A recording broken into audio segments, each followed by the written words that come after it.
Hey guys, it's Sarah from Just My Typewriter, and I'm back today with another hot glue hack of some kind with one of my typewriters. So I've been living in shared spaces for the past few years. When I went to college, I lived in a dorm building, so I lived right next to other people with very thin walls. I lived in a cinder block apartment building for a while that kind of looked like a prison. And now I'm living in this lovely new apartment where I can hear my neighbor wake up for their graveyard shift at 1 o'clock in the morning every night. But one of the things that I've learned about living in those shared space areas is that it's made me hypersensitive to noise in my space and how that affects the other people around me. One of the first things I noticed when I was unpacking my typewriters here in my new home and I sat down to write a pen pal letter was how loud my typewriters can be. It doesn't matter as much when I'm living with family members, they don't seem to mind, but these people did not sign up to live next to a typewriter hoarder. So I'm trying to make sure I'm as quiet and respectful as possible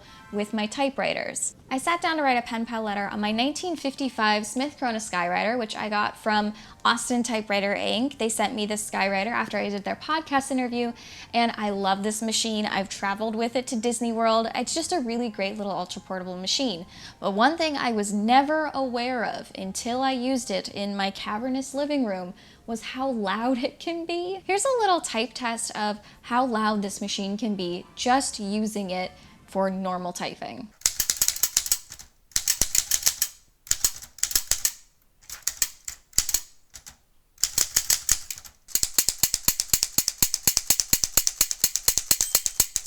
Now, typically, machines will have some sort of sound dampening inside of them. The Skyriters have felt in the bottom and on the side panels to help absorb some noise. Other machines will have felt underneath the type slug, so when a type slug goes up and comes back down, it's not hitting direct metal and making an additional noise. What's interesting about the Skyriter is it's missing that felt underneath the type slugs, so every time I went to type a letter, it would crash back down onto a metal platform and make double the noise. So I decided to sit down and add some felt underneath those type slugs and hopefully reduce the amount of noise this machine was making. Now, I've done this on repairs before when I've done a full restoration of a machine.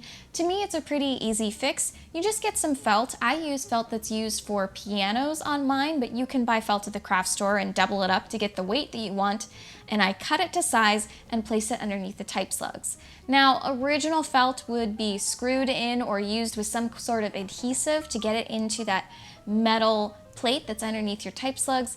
I just use hot glue because it's easily replaceable.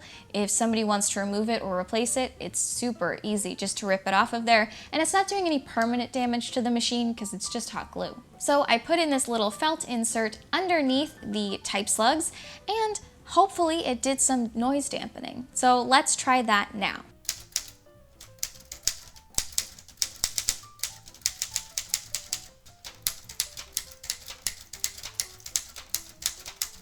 It's a lot better, but I decided I wanted to do a little bit of a type test comparison between the Skyriter before I added the felt under the type slugs, the Skyriter after I added the felt under the type slugs, and a few of the other machines in my collection, because not all typewriters make the same amount of noise. I decided to test it against my 1960 Smith Corona Corsair Deluxe. This is a machine that I use pretty often. It's one of my first typewriters, and to me it doesn't seem that loud, so I wanted to test that. I also wanted to test it against one of the quietest machines in my collection, which is my Silent Super, my 1956 green machine. This is a recent addition to my collection, but it is a super quiet typewriter. It has a bunch of noise dampening in it. It also is just built to be a little bit quieter. And then I also wanted to test it against the loudest typewriter in my collection, which is one of my favorite typewriters, but definitely the loudest thing I own, and that is my Adler J3. In fact, when I used it in my parents' house, my mom thought it was a Geiger counter because it's so loud. Welcome to the audio analysis. Thank goodness I've taken courses in audio and have editing software from 2007. So I started by recording all the typewriters in the same location with the simple type test so I could compare the audio level and the level of noise. I started with the pre-Soundproof Skyriter. I then tried the Skyriter again with the soundproofing installed. Let's do a quick test of all the other machines I'm testing today.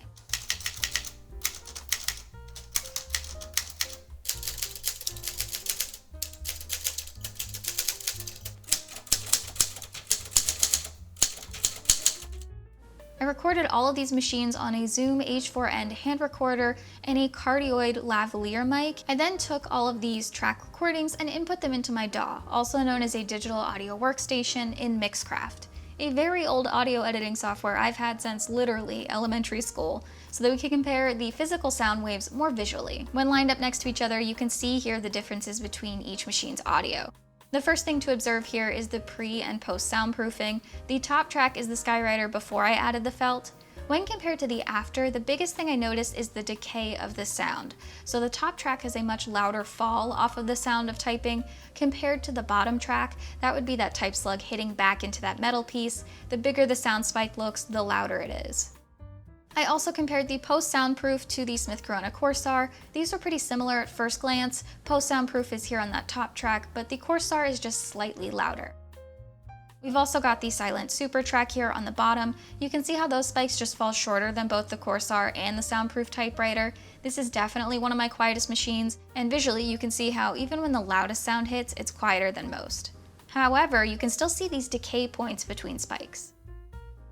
Then we've got the loudest thing to exist, the Adler. Now this is slightly skewed because you can see the middle track is smaller, but the top track is the pre-soundproof, the middle is the post, and the bottom is the Adler track.